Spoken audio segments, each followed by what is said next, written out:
I should probably start talking since I hit go. Hello, welcome. I'm your host, elizibar. You know what? Let me just change my view.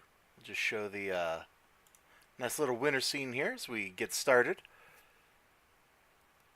I need to get the author of this piece in here on the chat.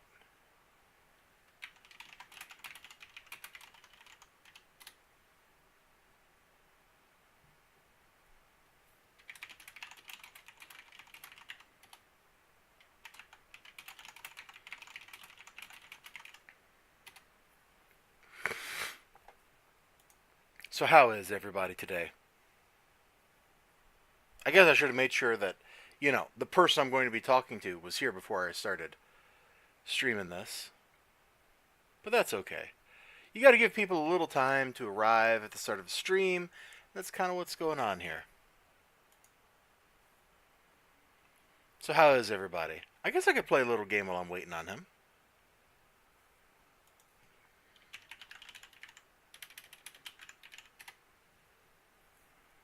Since we're just waiting.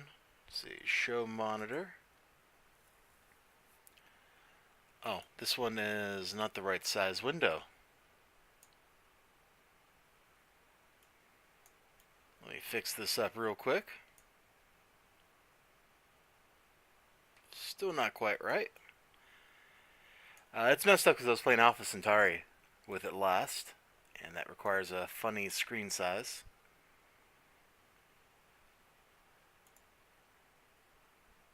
So we'll just wait for my co-host. Oh, never mind, there is my co-host. I snuck in while you didn't see me.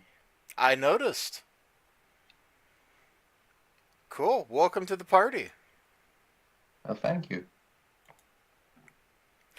Anything you want to say about yourself before we get started here? Like, I guess I should do a introduction for you. That'd be the professional thing to do. So let's be professional then.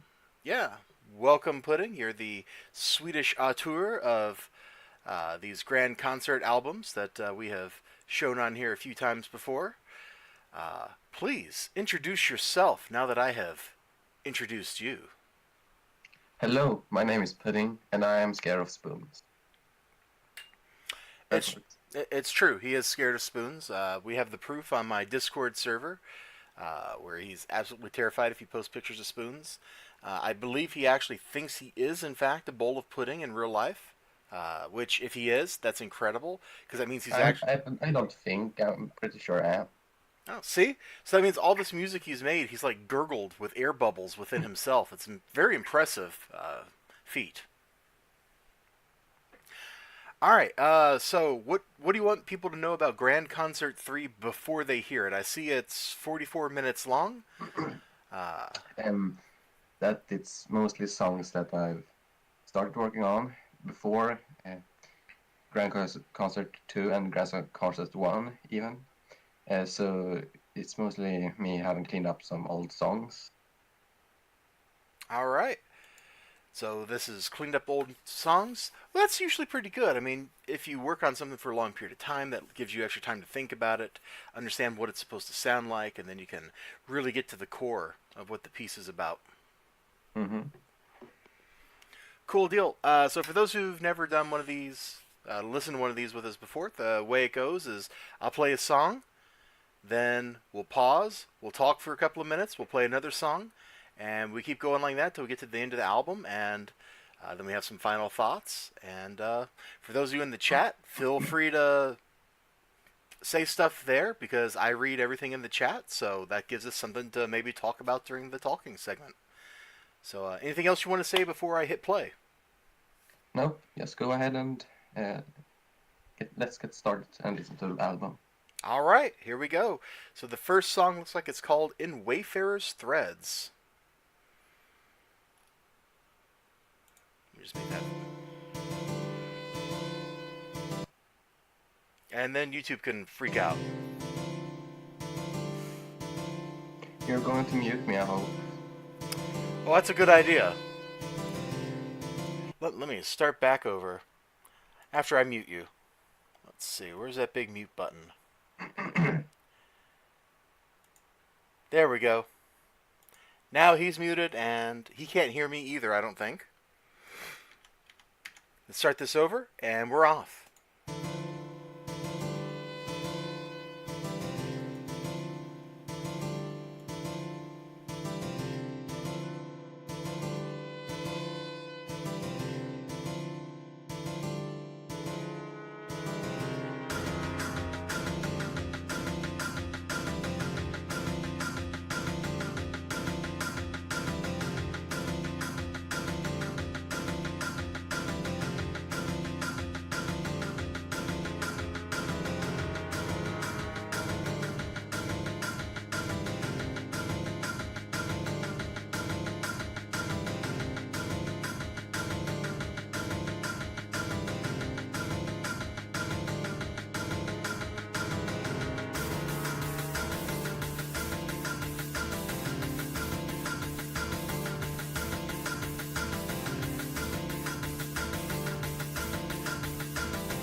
Hey, welcome back. At least I hope you're still there. Oh God, are you muted? Can I not hear you? No, I'm here. Okay. Okay, good. You never know with technology. I gotta take care of one thing real quick. I'm gonna close Steam because I'm tired of seeing little messages pop up from when people are playing games. I wish I could turn that off, but I can't figure out where that setting is. So let me just get rid of that. There we go. Get out of here, Steam. Nobody likes you anyway. Uh, I don't have a lot to say about that piece. It felt very. What's the right word? I'm gonna say repetitive, but I don't mean it with the connotations that the word usually has. Like it was very well, it was very structured, uh, and it definitely felt like it kind of repeated itself. It was like a piece of. It really felt like a piece of music intended in like an RPG or something when you're walking around, maybe like a slightly hostile area, like you've infiltrated the enemy base or whatever, and you want to be a little bit tense. Is how that felt. That's kind of the idea behind it, actually. Wow, I should be a music critic. I should do this professionally. Not really. That I'd be terrible at that. Well, you're doing pretty good. No. Anything else you want to say about that piece? I've already forgotten its name now that it's no longer up on the screen where I can see it. Well, I know it's a bit repetitive. Most of my music is, I believe. At You times. you tend to make very structured music. It's true. Whether repetitive is the right word or not, I'm not quite sure. I mean, like, there's that piece everybody loves by Ravel. There it is, Bolero. And you don't get much more repetitive than Bolero, but everybody still likes Bolero. So, in fact, he kind of made that piece like to insult people, and everybody likes it, which kind of made him even madder. So, it's great. Is that what they call irony? That would be ironic, yeah. That is like the perfect use of irony right there. All right, I guess we'll just jump right into what is this Kim Kim Laboratory, and I see these Yeah, threes Chem here. Chem Laboratory. Oh, What do you say? I see these threes here. Let's see, CH3M. What would that be? Is that even a real chemical? That could be a real chemical. Well, the CH3 is because that's like part of methane.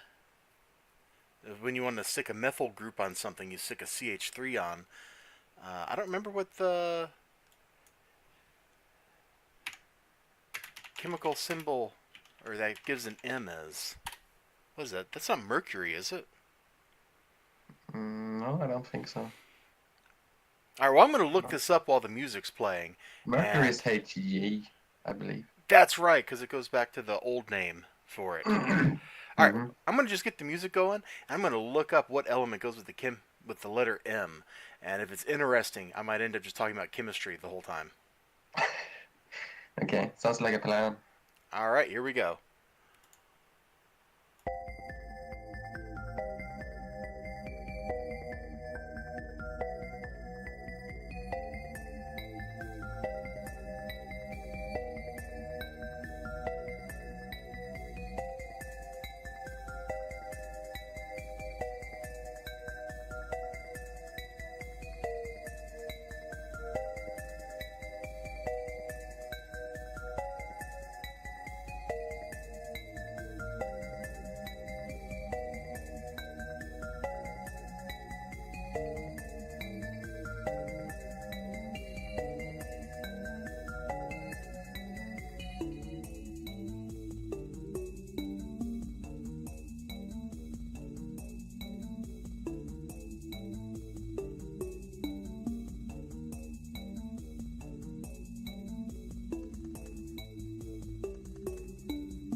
Whoa, that just kind of ended on me. Where's the...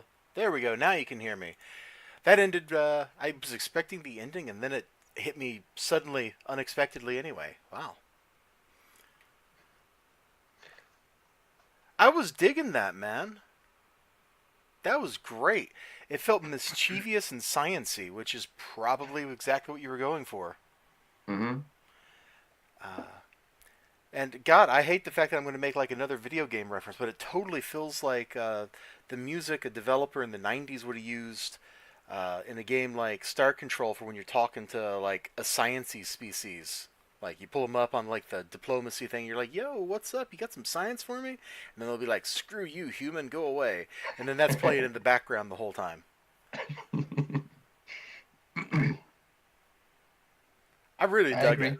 It was fun. That was a fun piece, man. It was up tempo, and it just kind of had me like I wasn't really dancing, but I was doing this kind of like little side to side, like I'm like doon doon doon doon doon in the chair, you know. Mm-hmm. Also, there is no chemical that just starts with an M, so you know you're methylating the letter M. I don't know if that's safe to do, but you're doing it anyway. We'll hope for the best in that chemical reaction. Yeah, you know, I'm not sure what happens when you start just attaching methyl groups to random letters. I mean, it could be good, it could be bad. Who knows? Maybe there's a chemical out there that you're secretly attaching this to that we haven't discovered yet. And the next thing you know, we're like methylating some radioactive thing, and it just gets kind of weird at that point, and it explodes. And then this song starts playing. Yeah, and then the song plays. Oh, Ninja Weasel makes a good observation. Let me put the chat back on the screen there. You can't spell methyl without M. Such truth. Indeed. All right. Anything you want to say about Realm of Clysm before we get going? If you remember Gemstone Maze, maybe? It's a lot like that song. I don't remember the name off the top of my head, but I'll probably recognize it once we get cranking through here. Cool deal. Let's do this thing. After I deafen you. There we go. Can't have him talking accidentally.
All right. So that was very clysmic. Is that even a word? No, it's not a word. It sounded cold, which I think was kind of the point. Mm-hmm. And while we were listening to that, I did, open up DuckDuckGo, and I'm like, you know what? What does a land of Clysm even mean? So we have some choices here. We've got, let me maximize that. So, a violent upheaval that causes great destruction and brings about fundamental change, a violent and sudden change in the Earth's crust, and a devastating flood. It apparently is also the name of a band who has a song whose title I'm not going to say on stream because I don't want to get like community struck. Uh, so I was like, okay, let me look at the Merriam-Webster dictionary definition here. Let's just bring that open because I already have it open. Let's just get up here. Let's see. Flood, deluge, catastrophe, a momentous and violent event marked by overwhelming upheaval and demolition. Broadly, an event that brings great changes. Okay, and scroll down. Let's see. What's the root of this? Let's see. Oh, it looks like it goes back to Greek here. Okay. Cataclysm, to inundate, from kata plus klizon, meaning to wash. More at Clister, and I didn't click this one, so let's click this one live. This could be bad. This could be porn. You never know in the Hold your dictionary. phones. Let's see. Okay, that didn't really help dictionary, but apparently that's an enema, so it was porn after all. If you're German. All right, great. Now we know. Now we know. So I don't really have anything to say about that. It felt kind of cold and a little oppressive, and I wasn't really sure what you were going for with it. And then in the video, the stream, the 10-minute and like 18-second mark, I had to mouse in because you did this thing where you suddenly like built up to this noisy blang like thing in my ear, and I was like, ow. And then the song just kind of kept going after that. And I think it has some unbalanced parts. Just a little bit. Yeah. But don't take my word for it. Like, come on. Anything else you want to say? Just go for it, man. Go for it. It's your floor. I don't know. It's supposed to feel a bit alien as well. It's more like an ambient piece. It's very ambient. Mm-hmm.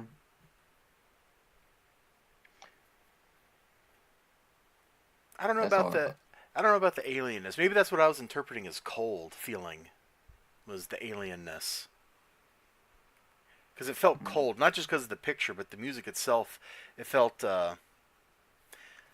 like I was in a place that was cold and open and a little desolate or something. I don't know.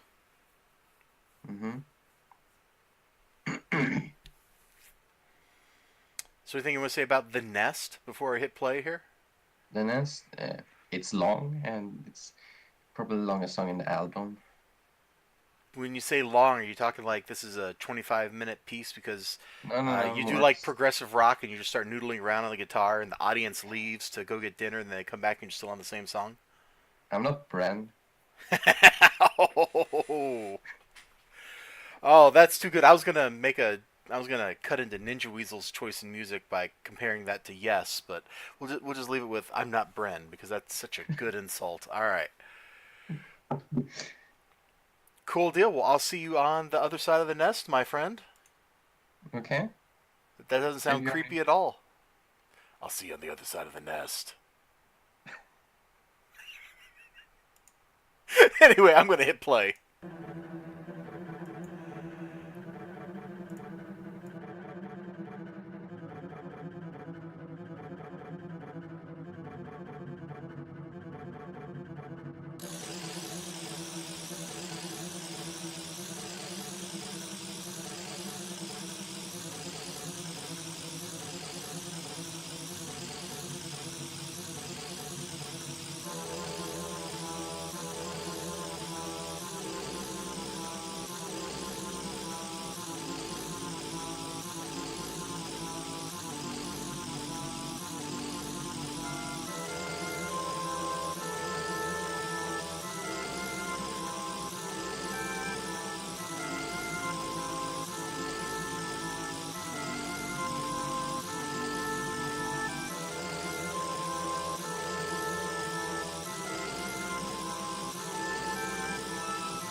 It helps if I unmute myself.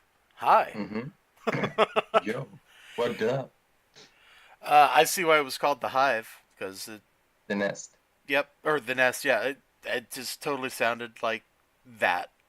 You know, like Flight of the Bumblebee sounds like a bumblebee flying. Mm-hmm. That sounds like there's a whole bunch of bees just buzzing around doing their bee things. Yep, that's the intention. It's pretty straightforward. I think it went on longer than it really needed to, Yeah. because kind of by the end of it, my attention was wavering, and Bryn is talking about guitar riffs that are hard to play. What? What is? Yeah, I sent him the MIDI file of this song, and the tremolo piece in the song is really hard to play because it's so fast. Well, I thought he could play like Dragon Force fast, where he's like Yeah. hitting, 15 notes a second or something. 15 notes a second. I mean, I understand Bryn is a beast on guitar, right? I mean, he doesn't just synthesize his guitar by playing on the keyboard, does he? No. I actually played it when I sent it to him and he said it was very hard, and I heard him mess up a lot of times. That's good to know. Also, thank you for dropping in Stay Hydrated Bot to remind me to stay hydrated. I'm drinking some peach iced tea right here, so you know I'm staying hydrated, buddy. Oh, the brutality! Oh, they can't see that in the chat on the stream, like over here in the actual video, but he just timed out Stay Hydrated Bot for 600 seconds. That's brutal. I don't condone this action, but I'm not going to contradict somebody with moderator powers. So, all right. Anything else you want to say about that last track? I mean, you sure it wasn't annoying with that vibra slap constantly playing? No, not really. I think it went on maybe about twice as long as it should have, and that's really the only feedback I have on that. Mm-hmm. Okay. But it didn't really bother me otherwise. So Substronatic. Yep. Substronatic. That's an interesting title. Doesn't mean anything. Okay. I was trying to break this up into some pieces here, like what is the stro coming from? But I guess I won't bother now. Except I Well, probably that's will, because I'll pull up DuckDuckGo and just type this in okay. and see where it takes me. You do that. But it's just supposed to sound cool, so you will remember it easily. Gotcha. And Bryn admits he's not a beast on guitar at all. So I'll see you on the other side of Substronatic. Maybe we'll be, instead of being Substronatic, we'll be Prostronatic because we're on top of it then. Okay.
Wow, that was sudden. Hold on, let me unmute him.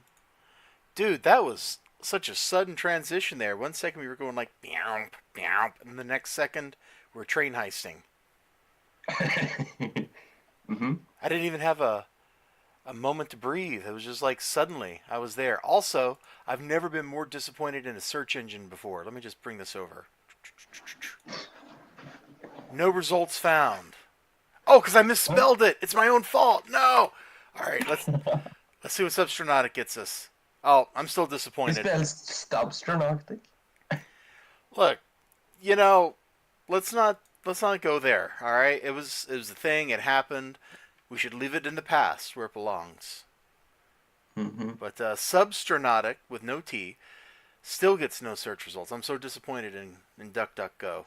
And I'm afraid to go see what Google says because that'll probably be porn. So we'll just go with this. Like always.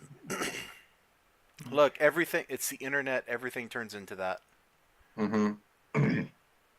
I enjoyed the piece, but now that it's not playing anymore, I'm not sure I can tell you anything about the piece. Like, it went in my head, it was enjoyable, and then it went right back out of my head. The name is the most, I think, identifying part of that. Mm-hmm. Yeah, it's a very cliche water song, I'd say. A cliche water song. Hold on, what happens if I type that into my search engine? Cliche water song. Apparently that's the name of a lot of stuff here. Let's see, we got water wash polymer cliche making machine. That sounds like a title for a song you would come up with. Ken Waters Cliche. Cliche by Demore featuring Sun El musician Less Ego, Non-2X. Wow. Alright. Apparently, cliche water songs are much more popular than I would have expected. Mm-hmm. 8 massive song cliches everyone is tired of hearing. Is this an article or a video? Hold on, I'm going down a rabbit hole, man. It's happening. Is this even going to be interesting? Okay, so we got a broken video link. Alright, that helps. Okay, next. What's the next one? Hip-hop skits. Yeah, I'm over hip-hop skits. Don't do it, not even once. The vague diss track. Oh, yeah. I remember those. Rapper who has no... Is this all hip-hop and not songs? Like...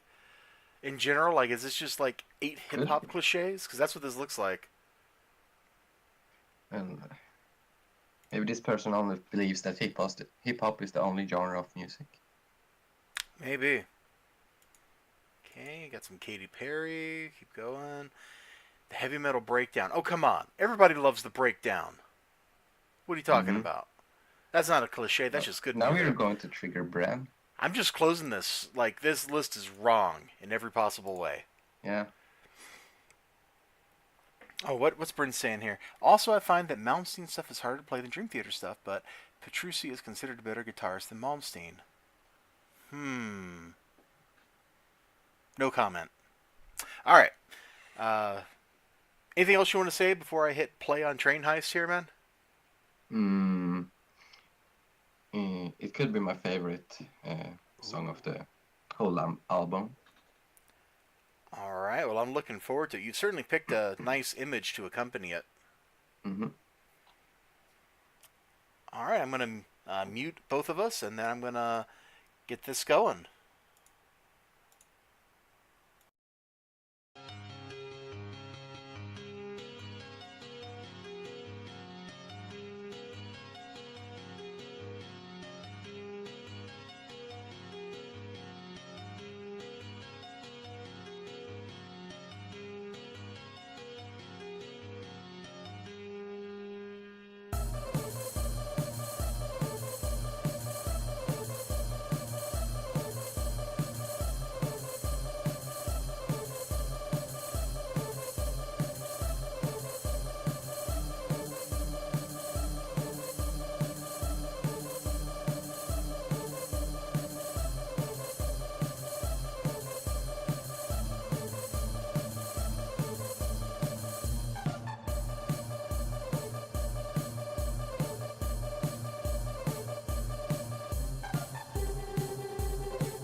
Okay. Wow.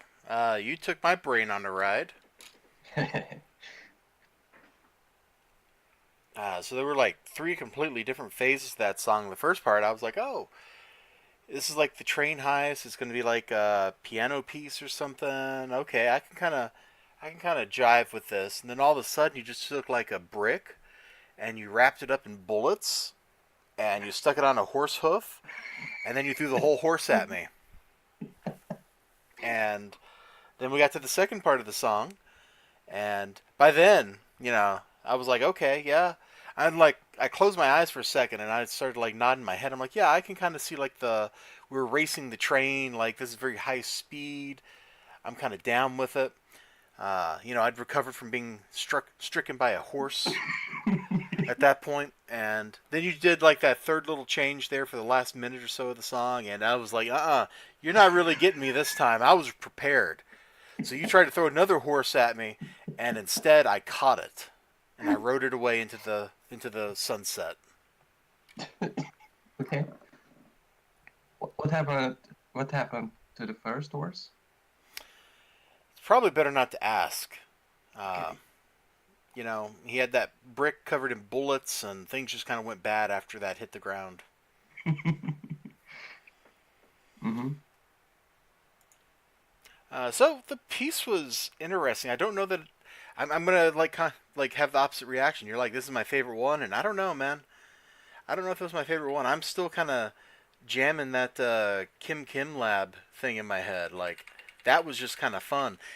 The train robbery was oh that twist you threw in it. That just like hurt, man. I can't handle it. Okay.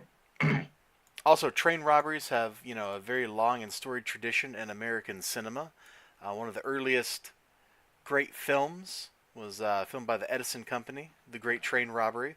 If I remember right, this is the one that ends with a guy shooting a gun right at the camera, Hmm. That's which interesting. I was hoping there'd be a picture of here, because that's one of the great landmark moments in early cinema, is when the guy does that, because it actually scared audiences. Oh, there it is! Right there. It's a bad picture, Hmm. but it's 100 and something years old. What do you expect from old nitrate film? Hmm.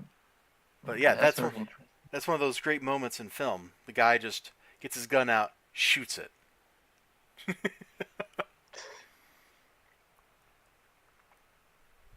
Anyway, I've been talking this whole time. So you tell me about the train heist and what you wanted for the train heist and whether you feel you've accomplished your goal by like hitting me with a horse. Well, what is fun? Brand saying? Fun fact: some rhythm used by pudding is called galloping rhythm. Well, that's basically what I envisioned when I created this track. Uh, I wanted to like have elements of horses in it, and also elements of a train. So then I added some heavy cymbals to symbolize, Ah, that's for those. the engine. Okay. Yeah, kinda. And I also wanted to kind of, what's it called, portray different speeds as well. That's why we have these tonal shifts.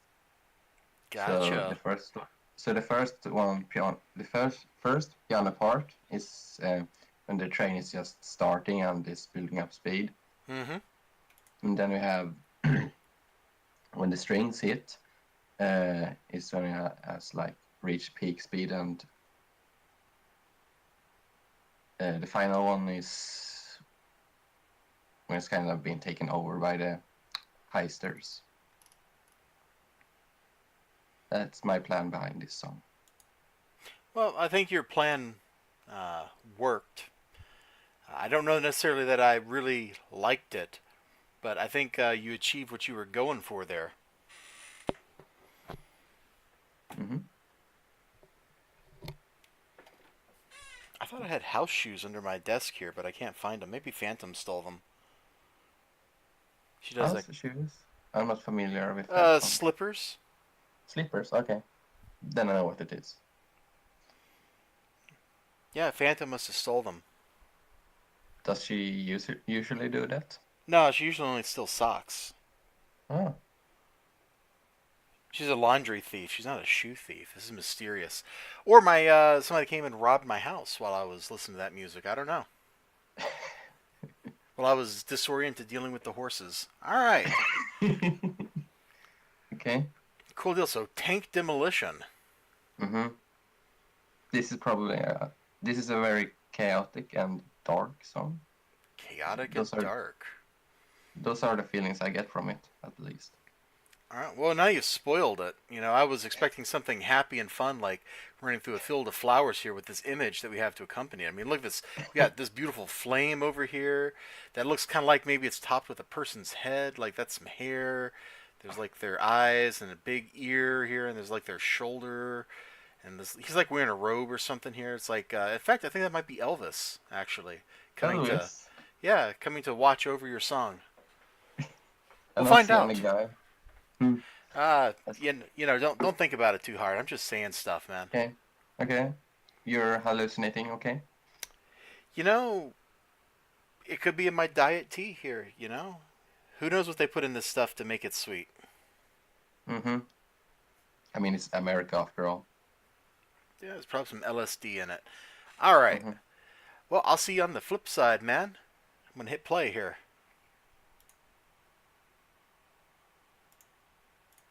As soon as I mute myself. There we go.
All right. Do you even know what decade you're in, man?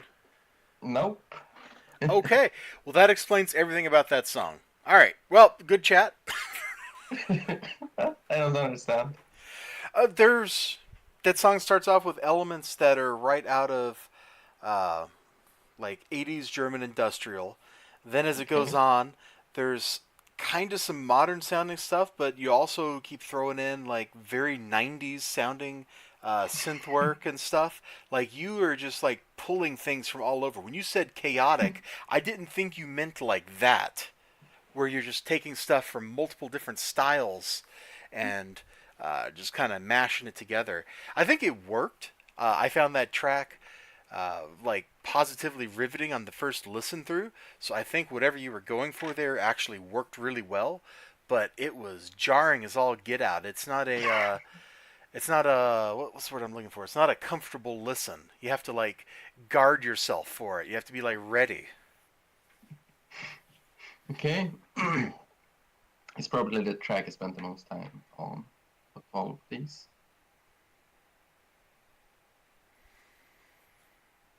That's it. You're not gonna say anything else about the one we just listened to. You're just like, yeah, whatever. I've been like that this entire interview, I believe. All right. Well, Arch Colossus. Haven't I heard this one before? Yep. The Colossus still farts, I believe. All right. Well, let's get into this here. Let's see. We are at the 31 minute out of 44 minute mark, and we've been live for an hour. So we're actually making a pretty good pace here. We're only spending about as much time talking about a track as we are listening to it. I think given a format like this, that works pretty well. So if you don't want to say anything else, I'm just gonna mute us both and then start Arch Colossus. Just go ahead. Okay, Captain.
Ah, you tricked me at the end of that. Anyway, to what you said in the chat there, my friend, if you want to explain which elements for different time periods, the very start of the tank thing. Let me go back there. You can't hear me, right? I can hear you. Okay. I just didn't hear any background noise or anything, so I'm like, ah, crap, did it not work? Okay.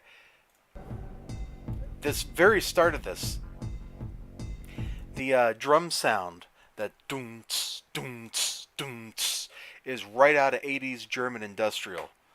Like, that is like the stereotypical, uh, oh god, now I'm blanking on German industrial band names. Let me see what DuckDuckGo. Yeah, we've kind of diverged from Arch Colossus, and now we're going back to this. Who am I thinking of? Let's see, no, Kraftwerk. Not really Kraftwerk. That's not who I'm thinking of. God, I have a pile of these CDs somewhere, but they're all like downstairs in my basement, so I can't just be like, oh yeah, it's clearly this band. Not Die Krupp. Well, Die Krupps actually uses that kind of drum in a couple of tracks. No, it's not Kraftwerk I'm thinking of. What if I put 80s in front of my DuckDuckGo search? Doesn't help. Okay, great. Early 80s industrial techno. Oh, this might be what I need. Let's see what we got. Kraftwerk, Gary Newman. Oh, this is a discussion thread. I'll never find the answers here because discussion threads are full of lies. Okay, well. Anyway, that drum that you start off with is so 80s industrial. The little synth part that accompanies it is actually a pretty, that's a pretty kind of like 90s sounding thing.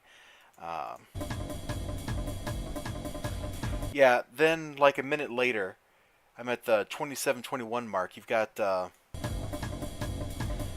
this hi-hat and I don't know what kind of drum that is thing playing. And that's like a very 90s, actually that's not industrial, that comes from like jungle and drum and bass type stuff. And that's actually like very 90s. Like that's that whole genre in the 90s. I just insulted a lot of people's music tastes, but that's what I hear when I listen to that is that sound that you're using there. And then there's some stuff towards the end that's there's some stuff that's kind of like your synth work later on is kind of rather modern, and I'm not going to try to track that down. Oh, there it is. Something else that's kind of like 90s. At around 28:45 in the video, wherever that is in the actual song, you got this thing that goes bang bang, and mostly in one ear, then it's mostly on the other side, and that is like very 90s synth work. You hear that a lot in maybe not a lot. You hear that some in the 90s, and it's not used much elsewhere because it's kind of an unpleasing sound. But stuff like that, like you've taken pieces from multiple different eras of music and kind of smashed them together, and it worked pretty well. Tank Demolition was, as you described it, very chaotic. So I think it worked out there, but that only works when you want things to be a little bit jarring when people are listening to them.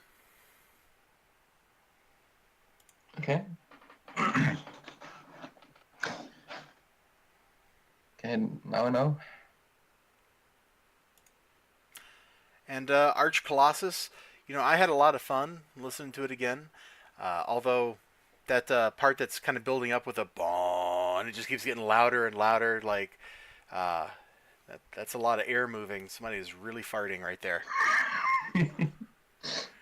I know. It was a bit hard to remaster it. I don't know that your remastering was successful because I'm pretty sure the sound still was clipping up near the top of that part. Yeah, I don't know why it gets so loud at all, actually. Mastering is a very difficult thing. I used to do for my main role in when I've been associated with bands has been like doing the production engineering stuff. I kind of do whatever, but nobody ever wants to do that job, so I end up usually doing it. And I know how dang hard that is because I failed at it many, many times. Mm. All right, so Arch Colossus. Anyway, it's actually mostly a really good track, and I like it. And we're coming to end of part 3. This is just Train Heist, but a piano version, because I needed something to end the album with. And, Okay. you know, the time that's left is actually, I believe it's actually something that is caused by my video editing software, because it's free and it probably throws in a couple of minutes just because it's free. Okay, so we're not about to listen to 9 minutes of Train Heist on a piano. Nope. Okay. All right, well, let's listen to it, and we'll get to the end of this thing, and we can talk about any other thoughts we have. And for those of you in the chat, no, Brent, not Rammstein. Rammstein is very mid-late 90s and then 2000s. I was thinking of something much older, like Kraftwerk era, but it wasn't Kraftwerk. Am I thinking Skinny Puppy? Was I thinking Skinny Puppy when I was thinking the 80s? No, not Skinny Puppy. God, I have one of their CDs somewhere. The band I'm thinking of, but like I said, my CDs are all in the basement. Anyway, we'll come back to all these things. If those of you in the chat have any questions or whatever you want to ask Bryn, oh heck, you all are in the Discord. You can just hop on the voice chat and ask him directly if you really wanted to. Like I don't particularly mind. You're all friends here, so Yeah, you come know. on in.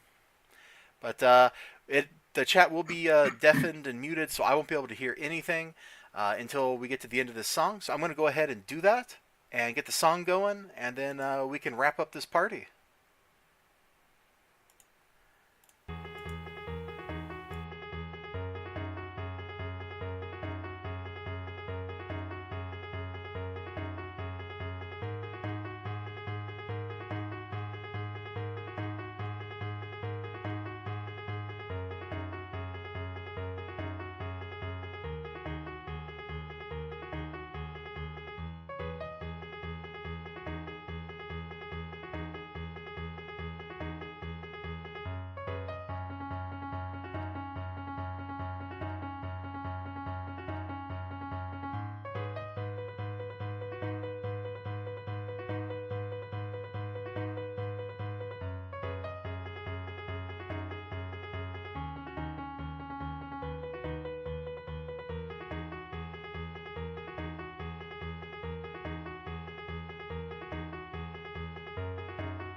All right, so we now have 6 minutes of nothing. Yep.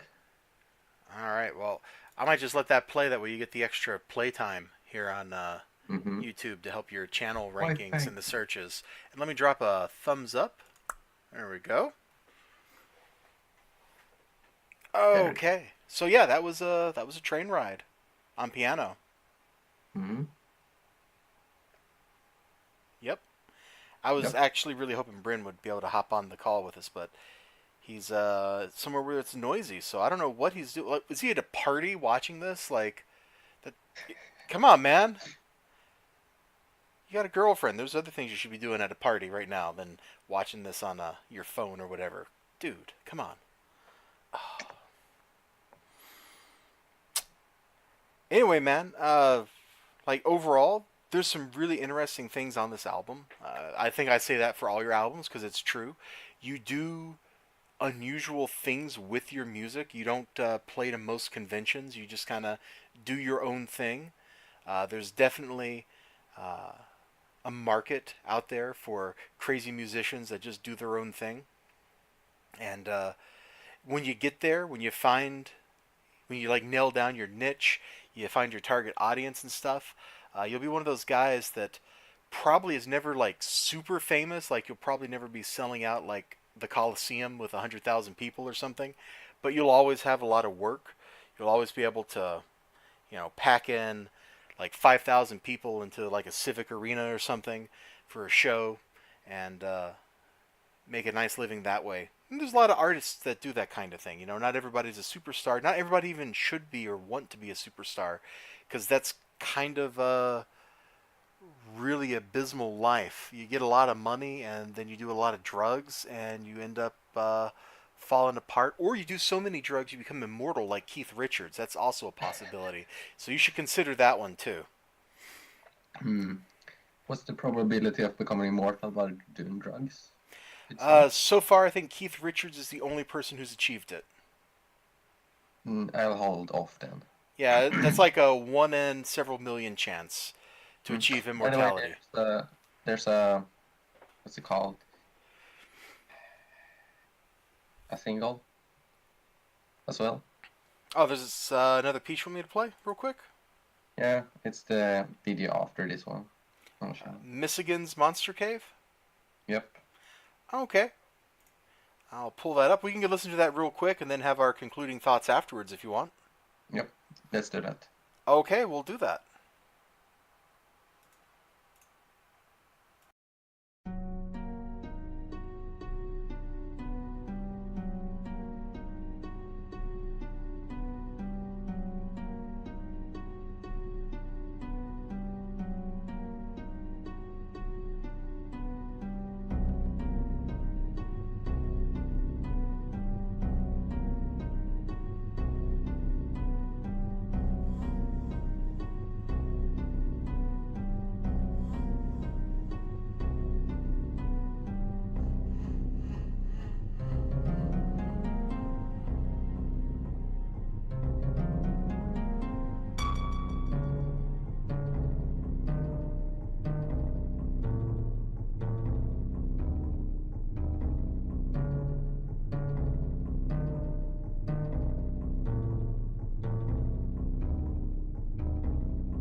stream.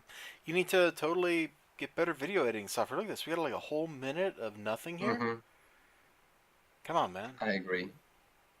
But as soon as I find something, I will do that.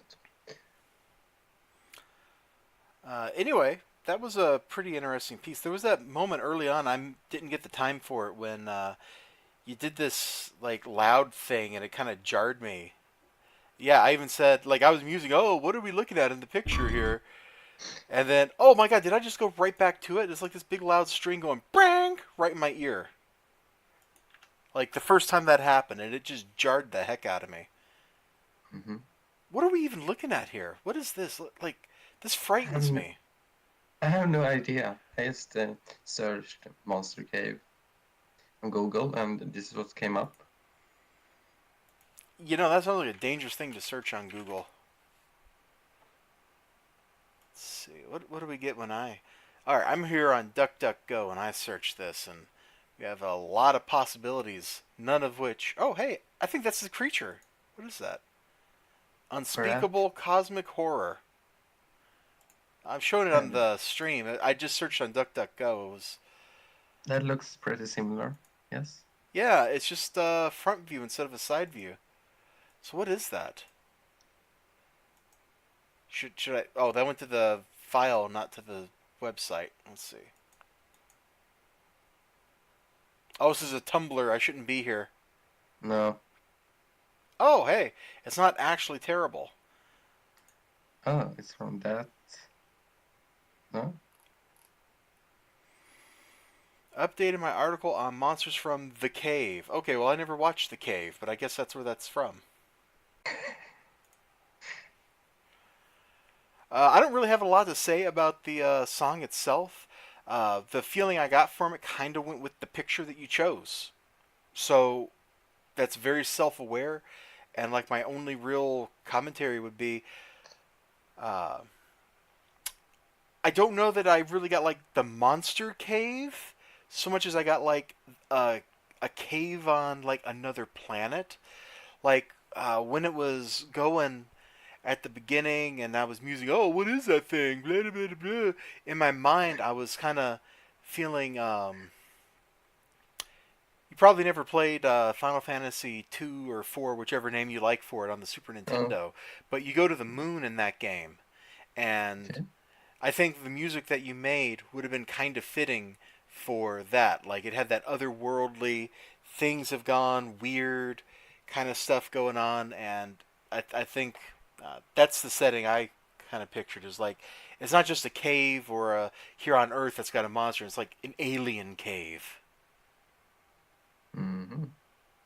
on another world, full of wonder and mystery and terror, and people with Tumblr blogs because they're pretty alien. Yep, I agree. Also, like 2 songs ago, I was just reading about industrial music because I was like trying to identify the band I was thinking of for that 80s Mm-hmm. sound, and I think it was Front 242. It was in here somewhere. Yeah, I'm pretty sure it was Front 242, which is Belgian, not German, apparently. Okay. Didn't know that. Don't really care. There's not that much of a difference as far as I'm concerned, since I'm, an American and you're all just European barbarians to me. But there was something I read in here that was a hoot, and I'm trying to find where it was. Let's see. Oh, God. Oh, yeah, here it is. Skinny Puppy embraced a variety of industrial forefathers and created a lurching, impalatable whole from many pieces. Why would you do... Like, look how pretentious this sounds. Like, all this stuff. And this is just like people beating on, like, a metal oil drum with a drumstick. Like, oh, yeah, clearly they've created they've embraced a variety of industrial forefathers. It's like, what is wrong with the people writing this stuff? Like, this is industrial music, and they're writing about it pretentiously. It's obscene. The whole point of industrial music is that it really isn't that pretentious. It's just unpleasant. What even is industrial music? Oh, you don't know what industrial music is? Not really. Listen to, for like the best education of what you can listen, or of what industrial music is, like, let's see, which album am I thinking of?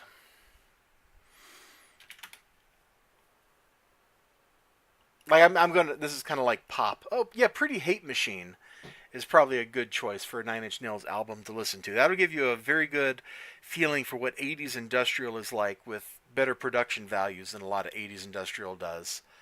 Um,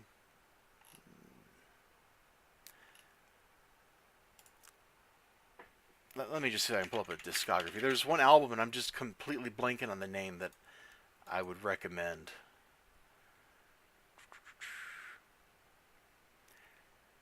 Yeah, probably the Downward Spiral. That's probably like the archetypical. This is what industrial sounds like when you're playing it for 10,000 screaming teenagers in an auditorium. Hmm. It's a really good album. It's the one that took Nine Inch Nails from kind of being underground to, oh man, this guy can tour with David Bowie and make $1 billion. So that's probably like the one I would say. Hurt off of that is really good. Closer, Piggy. Oh god, there's that whole album is pretty good. I'm just kind of blanking on the tracks that are actually listed on it.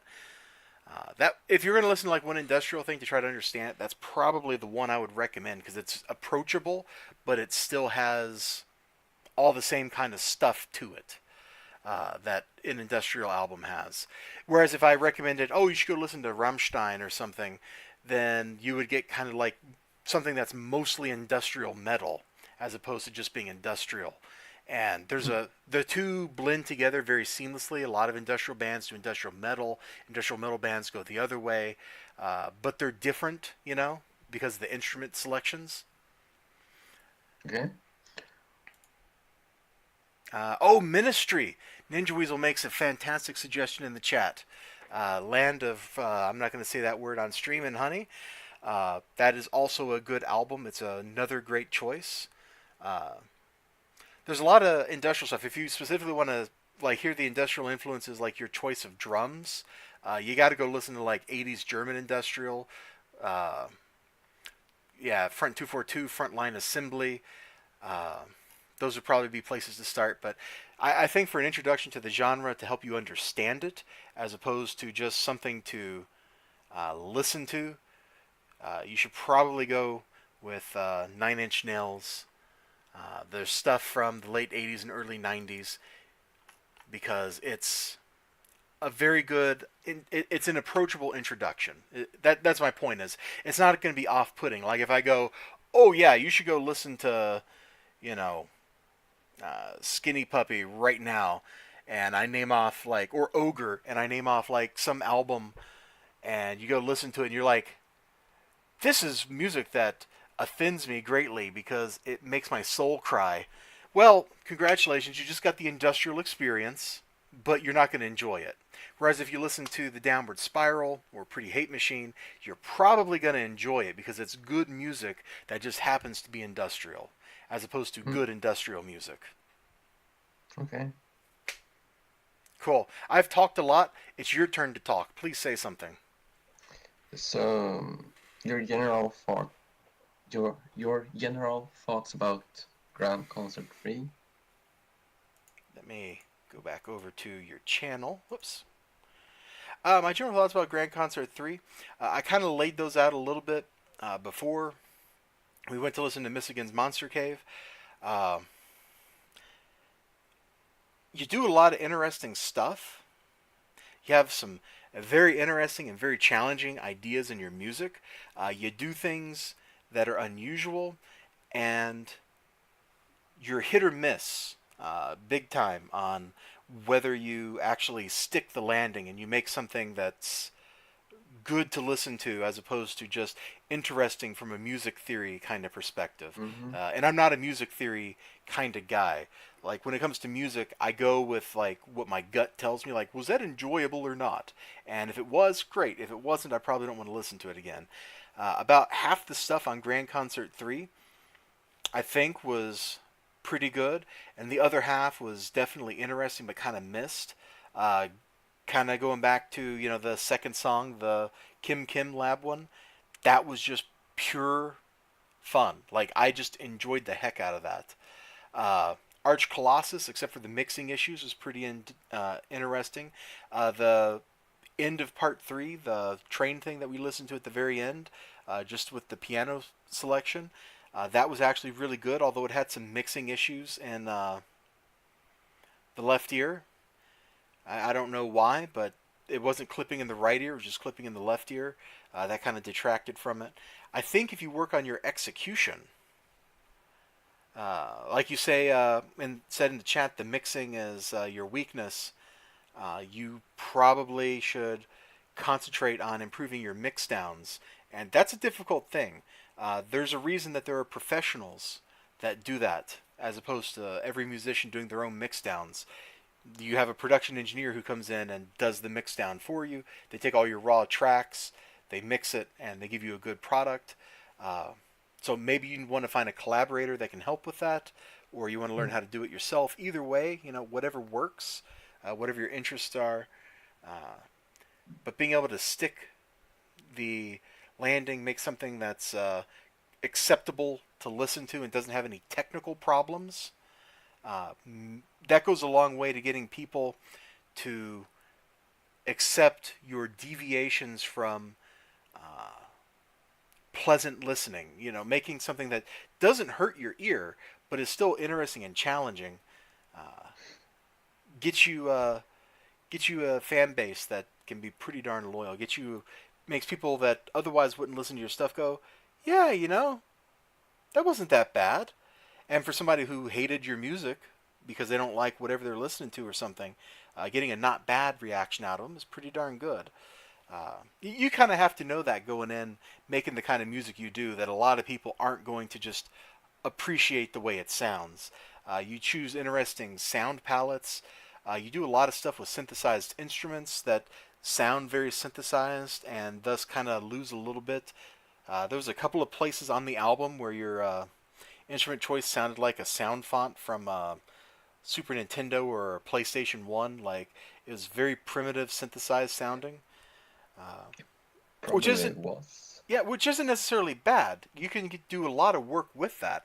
If you ever listen to like the Final Fantasy VII soundtrack, it's an excellent soundtrack. It's supremely well composed, but the instrument choice, because it was using the PlayStation 1 sound fonts, actually I think they wrote their own sound fonts to play on the PlayStation 1. They intentionally chose it to sound the way it did. And so everything they did worked with those sound fonts, as opposed to, I'm going to play this and I'm going to pick this violin sound font or whatever that I'm just picking because I need a violin sound font. And it turns out it's not that great, but oh well, I've already recorded the piece and we're moving on with our lives. You have to work with the sounds you have available. You have to pick the right ones. There was a couple of times in there where I might have picked a different sound if I were you, but I haven't made music in a long time either. It's been 10 years maybe since I've actually sat down to make music. So maybe I'm not the right person to comment on that kind of stuff at all. Mm. But I use the sounds I've got available. yep, and that's something to work on. There's actually I saw a video. I watched part of it where this guy's using like this $10 synth that he got at like a yard sale or something, and he's like, "Look, good equipment doesn't necessarily mean your music's going to be better." And so he's like just shredding on this synth, and it sounds really great for a piece of crap. But at the same time, like if I took my old, I got a little Casio keyboard somewhere that's about as old as I am, and if I got that out and I started playing on it, people would just look at me like I was an idiot. Like they're like, that doesn't sound very good, and you're just like, yeah, you're right, it doesn't. I should probably play on a real keyboard. But that doesn't mean necessarily you have to go all out. There's a lot of free sounds out there. Those free sounds also tend to have like difficult licensing schemes to work with too. So maybe that's not a good choice. But there's lots of free sounds out there to incorporate, and I've done some of that. I made a couple of tracks that had to be licensed under Creative Commons free, no commercial with attribution license because that was the license of the sounds I used in them. Um, Although I think I just ignored all that and just kind of did my own thing anyway because I wasn't selling any of this stuff. But and I used some of those samples to make a song, and it turned out fine. There's a lot of that stuff available. If you've never been to, I think at archive.org, Is that what I'm thinking of here? Is that where I got those from? I don't remember where I got those from. It's probably archive.org because I like the community audio or something because I was looking for voice samples. I wanted to get like somebody reading something, and there's tons of this stuff on that website. It's all free under various kinds of licenses. A lot of it's just public domain. People putting stuff here because they just want to share it.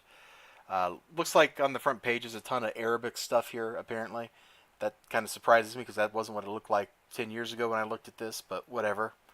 But I was like looking for old radio news shows or something like that to get voice samples from. But there's plenty of this stuff out there that you can utilize to provide other sounds for your music than the sound fonts that you have, the sounds, the instruments that you have available on your system. And if you want to pursue this further, there's lots of that kind of material available commercially too. I get emails from Native Instruments all the time. I don't know why because I've never bought one of their products, but they send me emails for like every new set of sounds that come out for Reactor.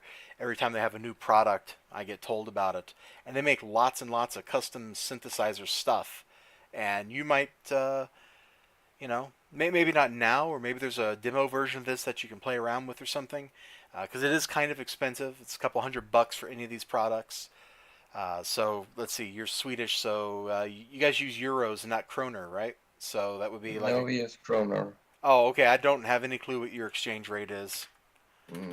Generally 8 to 1. So 8 kroners on a dollar.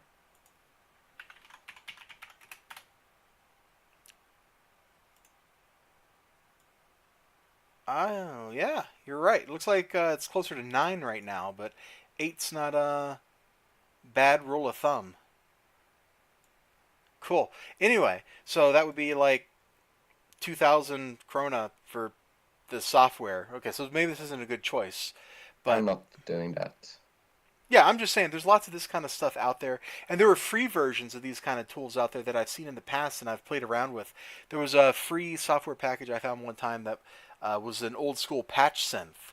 So you just patch cables between a bunch of modules. They're virtual cables, of course, but you're just constructing like I have like these 8 different synth things that do different things. I'm going to just patch the outputs into these other inputs and back and forth, and then you could hook it up to a MIDI controller, which I didn't have, and actually play with that soft synth that you just made. So that kind of stuff is out there. And yeah, Bryn says Native Instruments stuff is expensive. It is expensive, Bryn. Like I said, they just send me emails like every month about their stuff. But you might want to go explore those kind of tools to let you craft the sound that you want it to have as opposed to the sound you have available. The example of industrial music I gave you, Nine Inch Nails, that is exactly what Trent Reznor does when he goes to do his music, is he crafts everything. He doesn't just take like, here's a sound and use it. He's got like, okay, I have 3,000 synthesizers in this room. I'm now going to write this thing on my MIDI control deck that's going to play all 3,000 synthesizers simultaneously and create the sounds that I want. So I think with the way you do your music, and this is, I may be way off base here, so you should always feel free when somebody gives you feedback to reject the feedback, but you should do so politely and only after thinking about the feedback a little bit. That's the right way to take it. Is you listen to it, you thank the person or whatever, and you think about it, and then you can accept it or reject it. And maybe I'm way off base, but I think with the way you are approaching music, that's probably the kind of approach you need to take. Is that I'm going to craft my sound from a fundamental level of making the sound itself approach. And then you go from there to actually constructing the music based on the sounds. And, there's feedback back and forth from both sides. Like, you come up with a melody in your head, then you have to go sit down and you figure out what is that actually going to sound like. I want something that sounds like this instead of a piano or whatever. And so you craft that on your synthesizers, sculpting the attack and release patterns, or you find a really nice sound that's exactly what you want, and you apply like a guitar pedal effect on it to give it a little chorus or flange or whatever it is you like, and you just kind of build up your sound bit by bit like that. Hmm. It will let you create really rich soundscapes, and the music you create, in my opinion, a lot of times is trying to create like a soundscape, but it's too sparse, and so it kind of misses the mark on that. You're like trying to craft a sonic experience. God, I'm sounding so pretentious. I just said don't be pretentious like 5 minutes ago, and here I am being a pretentious jerk. But you're trying to craft something like that as opposed to just a song a lot of times. And the tools you have available, I think, Are are very limited. yeah, they're not conducive to what you're trying to do, and you need a little something. And there's a lot of free tools out there that can help you with this stuff.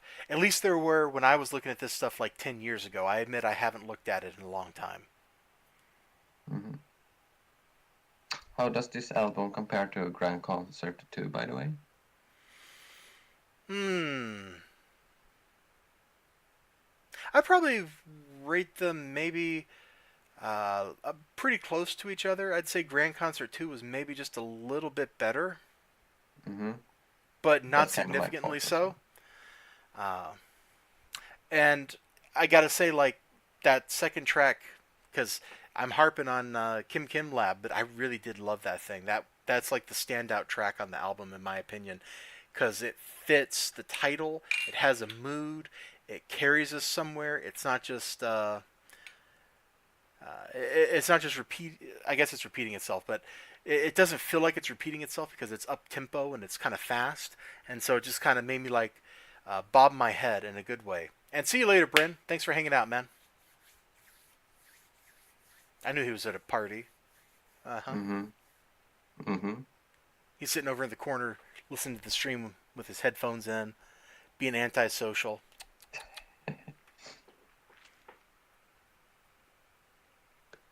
Mm. He needs to stop doing that. He should. And we should not be held accountable if he loses friend because of it. Every man has to make their own decisions, and if he makes those decisions, that's on him. But yeah, so I think I've run out of things to say about the album. I've run out of advice to give you. Like when we listen to Grand Concert 4, you'll be like, "You need tips or whatever," and I'll be like, "Dude, I gave you everything in the last one."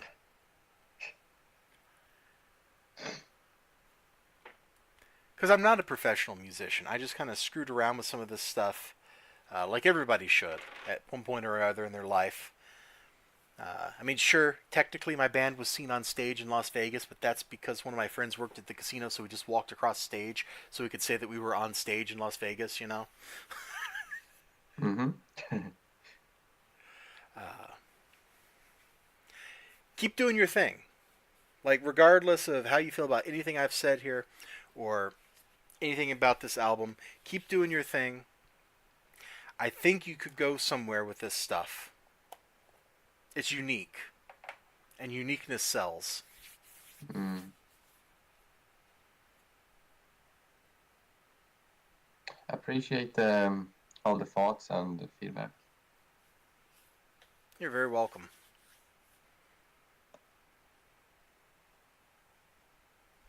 Anything else you want to say, or any more questions you have, or anything like that? Because if not, I'm probably going to go play Broforce for a little bit.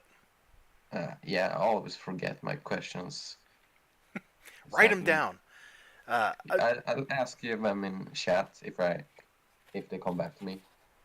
all right, that sounds totally legit, man. Hmm? Well, thanks for this review. Definitely. Thanks for hanging out. Thanks for putting this together. Thanks for asking me to listen to it. I know it kind of got delayed and delayed and delayed, but it happened. It's Does not here. happen. It's a thing, and I had a good time. And hey, Ninja Weasel in the chat says it was a pretty neat album. He's a very picky music person. Granted, he and I also like a lot of the same trashy music, but in general, he's a pretty picky music person. So, I'm also very picky about my stuff. yeah. So there you go. That's some pretty good praise. Like if Ninja Weasel kind of liked it, That's all right, because I don't think he's liked any music I've ever made. He just kind of looks at me like, "Will you stop rapping?" And I'll be like, "I can't stop rapping, man. It's gonna happen." I mean, I still have Squirrel etched into my brain. Ah, Squirrels is such a good track. Yep. That came about just because I was playing around on my SP808, which is a sampler bank, and it has all kinds of effects you can apply to inputs. And so I was like, you know what? The ring mod sounds really interesting. So I got my friend, I think it was Jack. He was he was our guitarist, one of our guitarists for a while. And I'm like, Jack, dude, just start thrashing around on the guitar. And so he does. And so the ring mod is like flipping between different frequencies. And oh, Ninja hates bunnies. Bunnies is fantastic. Shut up, you heathen. So the ring mod is just like flipping his guitar all around, and it's just this mess. And I'm just like, squirrels. I mean, this hilarious track. Oh, What, it's what terrible. What does he mean with bunnies? Is that also a track you made? Oh yeah, bunnies. I made a track called Bunnies. Let's see. Yeah, here I am playing an audio surf. Can we listen to it? We can listen to it. Although it'll have like the audio surf sound effects. Uh, I'll mute myself. okay.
Oh, God's good thing I muted myself because I was cracking up through that whole thing.